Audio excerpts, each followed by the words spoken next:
ఓ గంధర్వ, మాఘస్నానమును ఏ ప్రవాహమున చేసినను సర్వతీర్థములు ఎందు చేసిన పుణ్యము ఇచ్చునంత గొప్పది.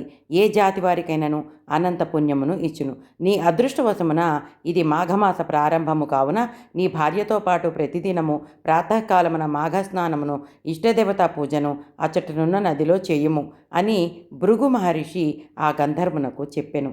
ఆ గంధర్వుడు ముని చెప్పినట్లుగా అచ్చటి నదిలో మాఘస్నానమును తీరమున ఇష్టదేవతా పూజను విడువక మాఘమాసమంతయు చేసెను. ఆ పుణ్యవశమున వాని పులిమొగము పోయి వానికి సుందరమైన ముఖము వచ్చెను. గంధర్వుడును ఆశ్చర్యపడి మాఘమాస మహిమను కీర్తించును కృతజ్ఞుడై మునికి భార్యతో పాటు నమస్కరించెను. అతని ఆశీర్వాదమును పొంది తన భార్యతో పాటు తన లోకమునకేగెను. దిలీప మహారాజా, మాఘస్నాన మహిమను గమనించితివా? మరి ఒక కథను చెబుతును వినుము అని వశిష్ఠుడు మరల ఇట్లు పలికెను. ఏమి చెప్పానో 2వ అధ్యాయంలో చూద్దాము. అంతవరకు సెలవు.